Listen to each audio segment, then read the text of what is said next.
Good morning. Good morning. Good morning. Y'all came back. We never know if you're going to show up again.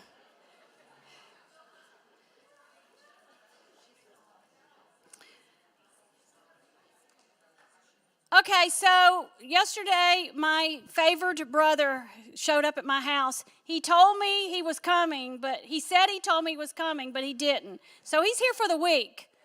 I know. So he's here for the week, he and his family. And anyway, so I told him the story that I told on him, and he said, well, yes, I'm definitely our mother's favorite, and I'm also God's favorite. So he wanted y'all to know that. So, yeah. Okay, so we have a couple of announcements before we get started. We have coffee. Now, we poured out a lot of coffee at the end of last week, so we made less, like cut it in half, I think. How's the coffee look over there? See? Yeah, okay, so coffee makers will make another pot because the pot is empty. Thank you, Susan. Hot coffee coming up for you, just for you, Kim. Anybody else want more coffee? Yes, make another half a pot. Yeah, okay, thank you. Y'all are heavy drinkers this morning. Okay, we have some new people. Again, I was booing all the people who signed up last week. I was kidding. We were thrilled. But we had more people sign up. So there may be new people at your table. And we didn't want to add another table, so we're cramming some of you in. And then, later on, if we need to combine or make more tables, we will do that. But I was talking to some interesting people at the coffee table over there, and they both discovered they were both from California. So I want to see how many California transplants that we have. Right? Look at all the Californians. There's like 6 of you. That's insane. I lived in... right out of college, I went to work for a mission organization that's I still work for them. His headquarters was in San Bernardino, so I lived in San Bernardino for 2 years, which is, like the armpit of Southern California. That's what, I don't call it that, that's what people who live there. It's like in a valley, and so all the smog just settles down and rains smog on you all the time. But I loved it, because I got to do California things. I went to the Johnny Carson show. Yes, y'all may not remember Johnny Carson. I went to the Johnny Carson show. I went to Let's Make a Deal, but I didn't get there in time to, because I would have won a car. I'm sure I would have won a car. Not Let's Make a Deal. The Price is Right. The Price is Right. Come on down. Yes, I would have loved to have done that. So I love living in California, but we're so happy that y'all are here and you found your home in the beautiful part of Tennessee. Okay, so if you got a folder last week, the books are here. The books are finally here. So we're not ordering anymore. So get you one if you don't have one. Most of the people at night ended up with a folder. So if you don't have a book, they're sitting out there. And I wanted to remind y'all that we are recording the morning session because there's some people who can't be here and they want to watch the recording. So that on the email that I sent you, and I'll try to put the link, it's the same link every time. It's the Grace Women's Bible Study link. So it's the same link. I don't have to send out a new link. It's not a new link, so bookmark it or something if you want to watch it later. And but y'all, I listen to it. I hate hearing my voice. Are y'all like that? You hate hearing your voice recorded? I hate it. I sounded like a country Minnie Mouse. I'm like, and I did all these weird things, like I did my hand up here. I'm saluting the flag. I'm just like doing this, playing with my necklace, pushing my glasses up. I'm just doing crazy things, and I say words that don't belong, anyway. So, I just do all these I hate it. But if you need to watch it because you miss, we don't want you just staying at home and watch it unless you have to, but it's for those who, as I call them, the sick and the shut-in, those who can't come because they are, unable to get here because of some weird thing that's going on in their life. So we heard back from many of you and how much that things you learned or how much you are going to love this study. And so I created these care cards, suggestion of my friend Heather, that you will see them on your table because sometimes we're going to, I just did it again. I pushed my glasses up. They weren't even falling down. I just did it. In case a nerve is hit or something that is very emotional for you, that QR code will take you to Grace care page where Jamin Rathman is our care pastor. He's created this incredible page. If you need counseling, if you need benevolent help, if anything that you need, marriage care, any kind of struggles that you have, you can find some help on that page. And you can also contact him. But what I found out yesterday was that QR code, which I thought was a permanent QR code. I got an email said your QR code expires tomorrow. So if you need, so all of that for naught. I need to figure out how to get a permanent QR code. I'll get somebody to do that for me. It's beyond my technology skills. But that's a card for you to use today, or maybe tomorrow. Maybe tomorrow. So I will have some that are more permanent next week. Okay. So on your table, you will see some yellow sheets of paper, and your table facilitator or somebody can hand them out for you. And those are for prayer requests. So what they're for is if you have something that you want your table facilitator to pray for and to also share with us, not the whole group, then you can write that on there, and she can begin to pray for you and keep up with you and whatever it is. Now, if it's confidential, you don't want the world to know about it or anyone else to know about it except your table facilitator, then write that on there. Put it on that back side, say this is confidential for your eyes only or whatever. So we want to spend more time praying for you. Okay, let me see what else I got on here. All right, so we're going to do a little icebreaker just to get us up and moving, and so you can meet someone not at your table. You know, on our feedback form, we get, we love our table. And then another person says, but I wanted to know other people in the room, so we want to offer you both. So we're going to have a little, well, I call them icebreakers, whatever, gathering time. So last week, we talked some about favoritism. So what I want you to do is stand up, find someone you've never met, and tell them where you are in the birth order in your family. Just tell them, I'm firstborn, I'm the baby, and just get to know that person that way. So stand up, move around the room, find someone new, someone at your that's not at your table.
Okay, you can start moseying back to your original seats.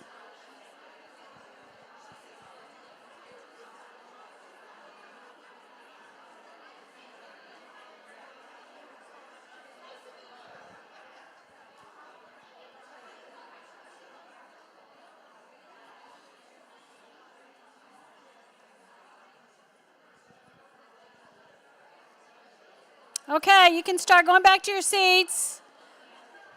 You made some new friends, made some new connections.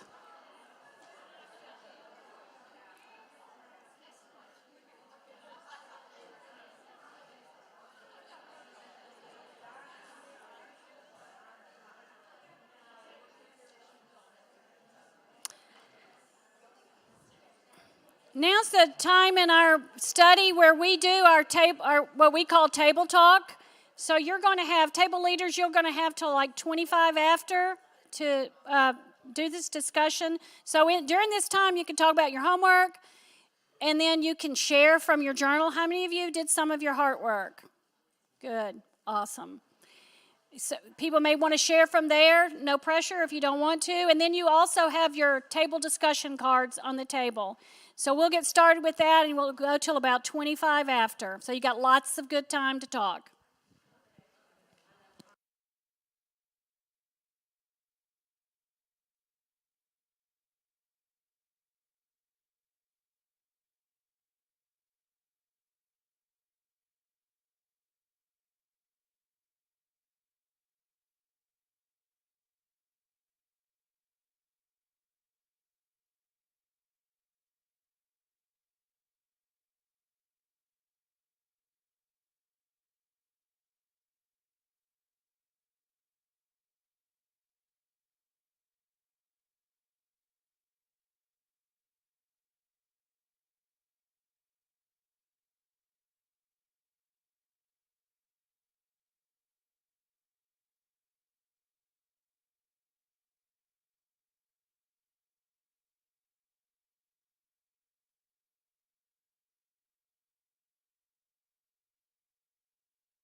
Okay.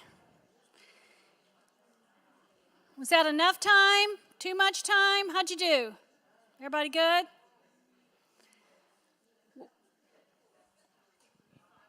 You need 5 more minutes? Sorry. You can stay afterwards as long as you want. Today, we're in week 2 in integrity in hidden places. So I hope you had an opportunity to work on your homework. And again, after this session, this week, you can do your journaling, your heart work questions if you'd like. And our speaker today, our teacher today, is my friend Twila Trujillo. She's going to be teaching some of our sessions. Twila's become a really good friend. We bond over lots of things. We bond over our love for Bible study, our love for Grace Women, and our love for ETSU basketball. Well, all sports, yes. So I sit with her at games, and we are big fans of the Buccaneers. Twila and her husband, Joe, get this. They had 2 sets of twins in 14 months apart. Is that right? And look how good she looks. Of course, she's raised them. They're great kids. She and Joe have done a great job with their children. And Twila's going to come and lead us today in our week 2. And before she comes, I want to pray for just our time. Father, we're so grateful for the life of Joseph and the things that we can learn from his example and how you worked in his life and how you were always faithful, whether he was in the pit or in prison or wherever he was or even in the palace. God, you were with him. And the application that we can pull from his life into our life. I pray for Twila now as she comes and leads us that the things that she has to share will be the things that you've laid on her heart. In Jesus' name, amen. Thank you, my friend. Okay, ladies, it is so good to be with you today. It's nice to be back studying the Word together. I'm definitely not a Bible scholar, but I do love to study and research and share what I learn. And most importantly, if you hear nothing else, I trust God that no matter what I say, He's going to have you hear what He wants you to hear.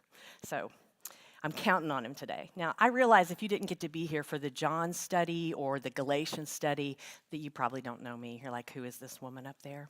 So I thought today I'd give you a little insight in a sort of non-conventional way, untraditional way. I'm going to give you a high point from my life and a low point from my life. So my high point I wanted to share happened a long time ago when I was a senior in high school. I'll date myself, I got to meet the then President Reagan in the Rose Garden at the White House. It was part of something called the U.S. Senate Youth Program, and they had 2 seniors from each state come for a week, and we learned about our federal government, and we got to meet our nation's leaders. So it was an honor, and it was definitely an education in U.S. government. It gave me a lot of insight and admiration for our federal government, our form of government, and the people that work really hard to protect our Constitution. So that's one of my high points. Now, my low point. It's a little longer story, but it's going to give you a lot of insight into me. I was in my first year of law school. It was a Sunday evening. I was coming back from being home for the weekend. I'd gone to church with my grandmother, so I had a dress on, was dressed pretty nice. And I thought, I'm just going to swing by the law school and get a couple of books.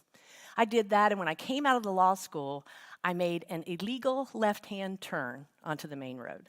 Immediately, I see blue lights in my rearview mirror. So the cop pulls me over. He comes up. He was very nice. And he said, I'm just going to give you a warning and let you go. So I was like, oh, thank you. So good. I only lived about 4 or 5 blocks away, so I made my way on to my apartment building, pulled into my parking lot, and again, blue lights in my rearview mirror. I was like, is that for me? And so I pull into a spot, and he pulls right behind me, blue lights flashing. I was like, that's weird. So he comes up to my window, same officer, and he says, I have a warrant for your arrest. I have to take you in. I thought, no way. There must be some mistake. I thought, and so I'm processing, I didn't say anything because I was shocked. And then he kind of looked down at me and he goes, you might want to change your clothes and take that jewelry off before I take you in. Well, then I was terrified. I'd never been to jail. I was like, oh gosh. But I did what he told me. And after that, I took my first ever ride in the back of a cop car. I had my first mugshot, followed by my first ever fingerprinting, and then I sat in a jail cell for several hours till my friend came and got me out. Now, you have to be thinking, what in the world did she do? Well, about a year before that, when I was in undergrad, I had written a check for like $15, $20 to a drugstore. That check bounced, and the notice of it bouncing came to my dorm room, but this was the month of May, and I'd already gone back home for the summer, and the university did not forward mail, so I didn't get the notice. Now, granted, I understand that's no excuse. I should have had better awareness of my finances, or lack thereof, but I did not. So after getting out of jail that evening, I didn't sleep hardly at all that night because I knew what I had to do first thing next morning. I had to go tell the dean of the law school that I had been arrested. I thought, this is it. I might as well start planning a whole different career path because I'm probably out of law school. So I sat outside his office for what seemed like forever the next morning. And when I confessed to him that I'd been arrested and told him all the details, he said, much to my surprise, he chuckled. And he said, Twyla, that's not a big deal. He said, here's what you do. You take cash to the drugstore, you give them the cash, you get a receipt, you take the receipt to court, they'll dismiss the charges. I was so excited. I was like, okay, this is good. So after I got out of class that day, I went immediately to the drugstore, asked for the manager, waited, talked to the manager. He listened. I told him the whole story. He said, I can't take your money. I said, what? He said, that was under the old owner. We're under new ownership, and you don't owe the new owner anything. I broke. I cried. Tears just ran down my cheeks, and I just pleaded, could you please just take my money and give me a receipt? It was like $15, $16. And he thought about it a little bit, and he relented, and he said, yeah, I'll do that. So he gave me the receipt. I took it to court. Everything was dismissed, and I have never been back in a jail cell. Learned my lesson. Well, I thought it made sense to share with you a high point and a low point from my life because already we're seeing Joseph experience high points and low points. And truth be told, we all experience high points and low points. But for Joseph and for us, the common thread that runs through them all is that God is with us. I think that's one of the big takeaways from chapter 39. God is with us. Well, let's back up just a moment, do a little recap of what Kara taught on chapter 37 last week. We know at age 17, Joseph was very resented by his brothers. He was that favorite son of Jacob, and they resented all that favoritism. He also shared those dreams he had of them bowing down to him. I have a feeling they kind of viewed him as an annoying and irritating sibling. Have you ever had a sibling that you thought was a bit annoying and irritating? If you did, you probably didn't throw him or her in a pit or sell them to traders like Joseph's brothers did. But we see he's sold to these traders, these Midianite traders going to Egypt, and they sell him to Potiphar. Now, Potiphar just happens to be the captain of the guard for Pharaoh. And you know that Pharaoh is just like a generic term for like king. So the king of Egypt, the highest man there is. Potiphar works for him as captain of the guard. Some scholars think captain of the guard means he was like over his bodyguards. Some think it means he was over the armed forces. But either way, it tells us that Potiphar was a man of power. He knew Pharaoh, he probably knew other important people, and he was a man of wealth. So we're going to pick up on chapter 39, verses 1 through 6. We saw Joseph, he's gone from this nomadic life in Canaan and a very rural area, and now he's a slave to Potiphar in Egypt. Can you imagine the culture shock? New language, new customs, new culture, abundant wealth all around. Even as a slave, to be in Potiphar's house, that would have exposed Joseph to things he'd probably never seen before. In ancient Egypt, people were either really wealthy or really poor. And Potiphar definitely would have fallen towards the wealthy side of things. His home was probably 2 or 3 stories with gardens and balconies. They often had live entertainment in their homes. They had elaborate paintings and ornate rugs and hand-carved chairs. So you can imagine this is far, far different from what Joseph grew up in that rural area of Canaan. Well, what do we learn in the first 6 verses about Joseph's time in Potiphar's house? We learn that he prospered. We learn that he found favor in Potiphar's eyes, and we know that he became Potiphar's assistant or attendant. He was over the entire household. Potiphar trusted Joseph with everything he had. So, does the word tell us what Joseph did to gain such favor and status? Not really.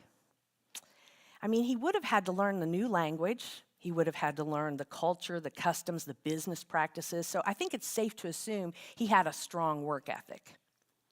But what he did, it wouldn't have mattered had one thing not been true. What's that one thing? Well, you see it in verses 2 and 3. The Lord was with Joseph. His success was God ordained. That's why he prospered. What brought Joseph to success and what brings us to success, it isn't just our abilities and our connections. It's what Joseph valued most. The Lord was with him. And no doubt, the Lord is with us in our pits and prisons of life, even in our jail cells. Potiphar noticed that the Lord was with Joseph and that the Lord gave Joseph success. The word tells us that that's why Potiphar made him his attendant. Do you wonder what Potiphar saw? Was Joseph open about his faith? Was he outwardly showing it or reflecting it? Was he giving God credit when things went really well? Something had to be happening for Potiphar to believe that Joseph's success was due to his God. After all, Potiphar was an Egyptian, and most Egyptians believed in many gods. But Joseph, he showed Potiphar that the one true God was real. Believers and non-believers alike can recognize God's work in our lives. What do people see in us that causes them to know that God is with us? Can they see it in our character that includes being faithful to God and trusting that He's at work in our lives? Do they see it in the words we use or the choices we make or how we use our time or our money or how we treat people? We need to let others see God at work in our lives. Many women have impacted my faith in God, not so much by what they said to me, but by how they lived their lives, their choices, their joy, their peace when you wouldn't think there would be peace, their confidence, their generosity. That all reflected God in them to me. So we need to work to let others see God at work in our lives. Well, maybe it was easier for Potiphar to credit Joseph's God once Potiphar put Joseph in charge, because verse 5 tells us that the Lord blessed Potiphar's household because of Joseph, and the blessing, remember, it wasn't just on the household, it extended to everything Potiphar owned. It extended to the fields, to whatever he owned. God wanted Joseph to find favor with Potiphar, and he made sure that happened. God used Joseph as a blessing, as Joseph used his skills not for himself, but to benefit others. God often blesses people through the work of his followers. Our commitment to God, that can bring blessings not only to us, but to those around us. God may seek to bless others through you. Is your home, your workplace, your community being blessed by God because of your faithfulness? God wants us to be faithful in the small things. In Luke 16:10, Jesus said, "Whoever can be trusted with very little can also be trusted with much." Obedience in the quiet, unseen places, that's what forms our character. Our most impactful ministries, those may be happening in places nobody else sees. Maybe in the daily ongoing caregiving of an elderly parent, Or maybe in the endless meals and messes of motherhood. Or maybe in the hours of being a listening ear to a friend who's going through a really difficult time. So in these first 6 verses of chapter 39, it appears that Joseph is positioned for success. He's gone from the pit to slavery to a high position in Potiphar's house. But then, at the end of verse 6, we learn a little something about Joseph that becomes problematic for him. He was well-built and handsome.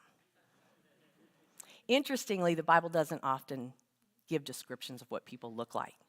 But even more interesting, the words used to describe Joseph are almost nearly identical to the words that were used to describe his mother back in Genesis 29. So I'm going to conclude that he got his good looks from his mother.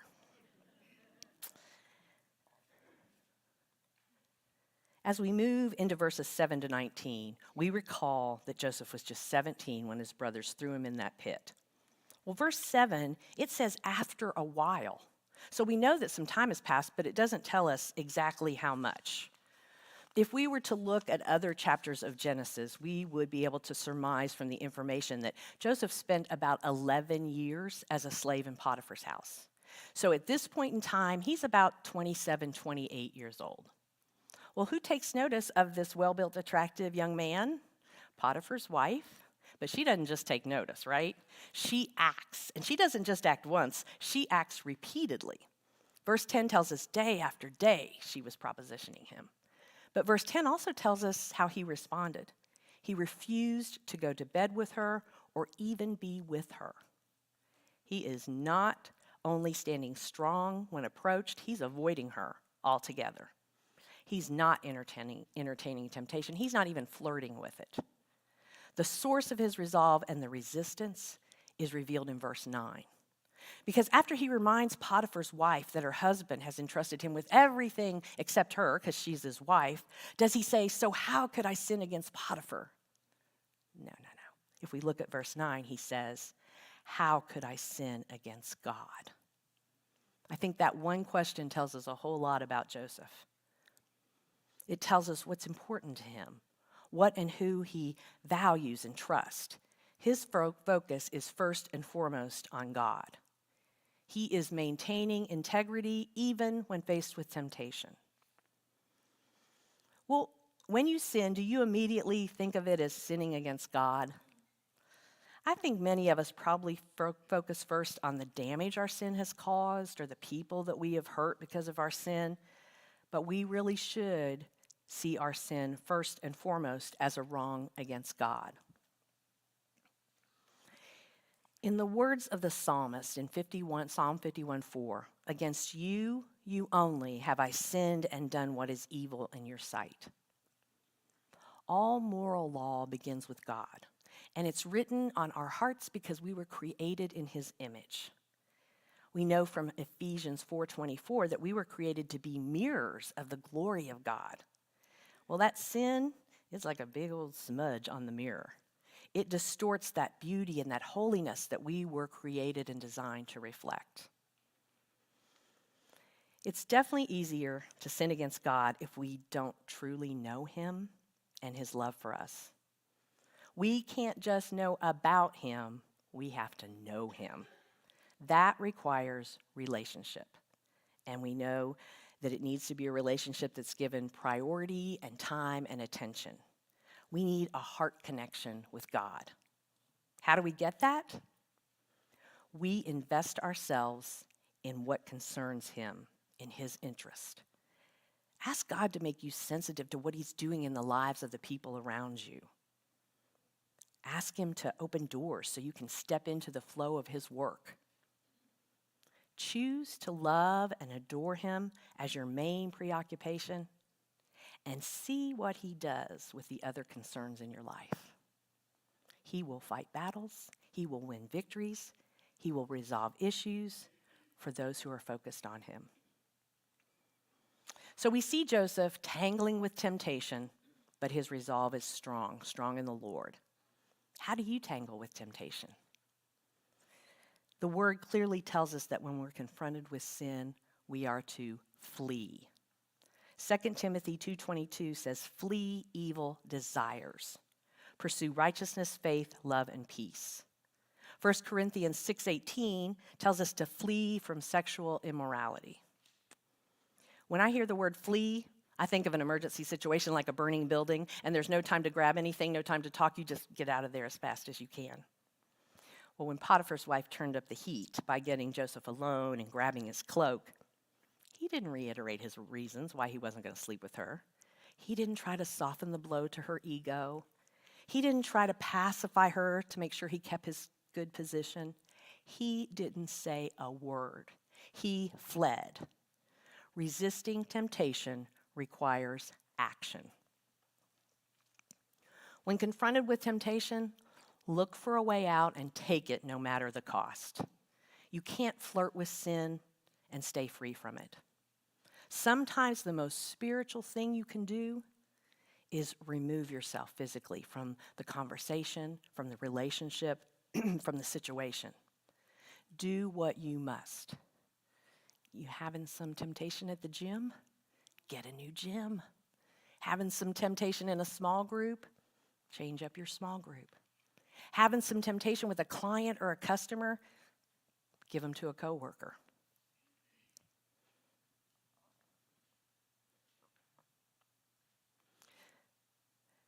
I like what James 4:7 says about fleeing. It's a little different. It says, submit yourself to God, resist the devil, and he will flee from you.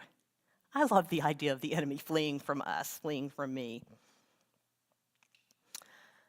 So often, we think the way to beat temptation is to put the focus on our desire and try to suppress them. But Joseph, he made God his focus. His strength came from the desire of his heart to love God. So the answer to temptation is not to try to love the things of the world less, but to love God more. Well, when Mrs. Potiphar shared her story with her husband, verse 19 tells us that he burned with anger. Interestingly, it doesn't specify who that anger was directed toward. Now, I think we all assume Joseph, but some scholars believe that Potiphar might have been just as angry with his wife, because he knew he couldn't ignore those allegations, but he knew to address the allegations meant he was losing Joseph, his trusted attendant of 11 years, who had brought so much prosperity to his household. As we transition to the last few verses in chapter 39, we see that Joseph has moved from a pit to Potiphar's house and now to a prison. He's done all the right things, but he's ended up in the wrong place. Have you ever felt that way? If you're currently experiencing that, let God work things out and work through you. Joseph knew to do the right thing and leave all the consequences to God. He learned that righteousness may not be immediately rewarded. Some scholars have noted that at this time in Egyptian culture, Potiphar could have killed Joseph instantly. The alleged attempted rape of his wife, the sentence would have been torture and execution. But Potiphar sent Joseph to prison instead. Seems like a much reduced sentence to me. Why might that have been? Was it because Potiphar had come to know and trust Joseph over those 11 years? And perhaps he wondered if Joseph was in fact innocent. We don't know exactly, but God definitely worked things out to cause Potiphar to have Joseph placed in prison instead of having him executed. So once again, we see God working behind the scenes to preserve Joseph's life and ultimately preserve the Hebrew nation. Well, under these circumstances, we might expect Joseph to be outraged or angry. But Joseph, he wasn't under the circumstances. He was above the circumstances, and he trusted God to be at work. Maybe he focused on his life being spared rather than the fact that he was now in prison. Can you look at each season of your life and say, God, what do you have for me here? What do you want to teach me? Who do you want me to impact? God often places us in waiting rooms to prepare us for greater impact. We have to not only trust God's promises, we have to trust his process, which can be hard. Often the delays in our life have been specifically orchestrated to deepen our relationship with God. Yeah, a new season is coming, but our effectiveness in that season depends on how we handle the current season, which may be one of suffering or injustice. God didn't remove Joseph from the suffering, but he remained with him in the suffering, showing favor to him. God is just as present in our suffering and waiting as he is in our success. Our circumstances don't determine God's presence. Well, clearly, God was at work, turning even that prison sentence into a step in the right direction for Joseph. Verse 20 reiterates a phrase that we now have heard several times in chapter 39, but the Lord was with him. Joseph, he didn't go to that prison alone. God was right there with him. When bad things happen to you, do you first think, oh, but the Lord is with me? Most of us think, how can I fix this or how can I change this? But what if we changed our thinking to, the Lord is with me, he's at work for me, I need only seek him and follow his guidance. Even when life feels out of your control, God is definitely in control. We should never underestimate where he places us or how he may use us there. The important thing is to seek and find him in every season. Well, the ability to see God in every season, that comes from first choosing to want to see him and seeking his presence in your life. If we know God is with us and for us, we can trust him to care for us. Find God in every situation. Sometimes that's easy, but sometimes that feels nearly impossible. I love the assurance God gives us of his presence in Isaiah 43:2. When you go through deep waters, I will be with you. When you go through rivers of difficulty, you will not drown. When you walk through the fire of oppression, you will not be burned up. The flames will not consume you. I have been reading a devotional this year by a gentleman named Chris Tygreen. It's called Experiencing God's Presence. And one of his daily devotions was on this verse that I just read to you from Isaiah. I wanted to share part of it with you. He writes this particular day as though God's speaking to us, so keep that in mind. You may have noticed that I haven't kept you from the deep waters, the rivers of difficulty, or the fire of oppression. I'm capable of doing so, yet I've chosen not to. I've allowed you to experience situations that compel you to depend on me, to learn about my presence, and to believe in my goodness in spite of what you see. I'm honored when you insist to the world, to your friends, to the adversary himself, that I'm loving and good. Your affirmations of my character are highly valued in heaven. You will experience trials in this world, but you will not be overcome by them. You worry because you feel as if I'm watching from a distance. And the more you think so, the more you question my love and compassion for you. But I'm present at all times. The dangers you go through are carefully measured. Evil is rampant in the world, but I put limits around it. Your trials may seem overwhelming, but I would never let them crush you. Well, a lot has changed from the beginning of chapter 39 to the end. Joseph went from a slave to overseer at Potiphar's, to a prisoner, to the overseer of the prison. But what has not changed is God's presence and Joseph's faith. Will you pray with me? God, I'm so grateful that you are with us in the high points and especially the low points. Help us not be discouraged in the difficult times of life, but help us to trust you, to protect us, to provide for us. And even in those difficult days, let us be a reflection of you to others. And Lord, may the truth of your word and what we're learning in this Bible study, may it take root in our hearts and our minds and make an everlasting difference in the way we live. In Jesus' name, amen.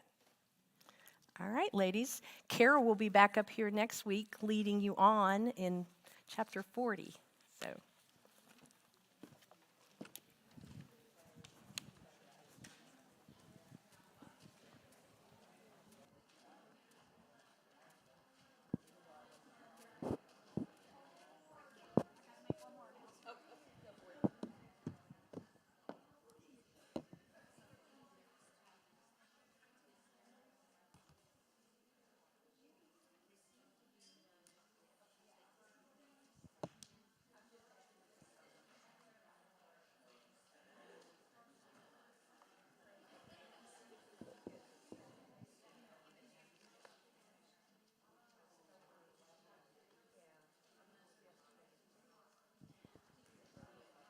I did a little photoshopping while Twyla was speaking.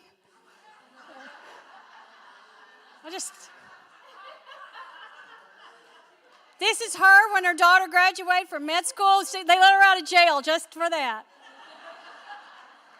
Thank you, Twyla. So we'll see you guys next week. I knew you'd love that, yes.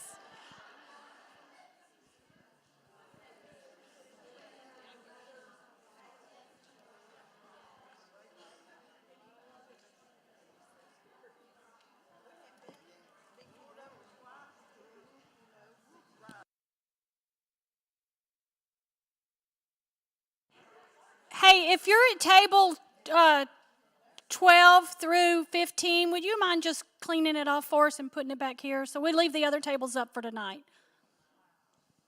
In 1979,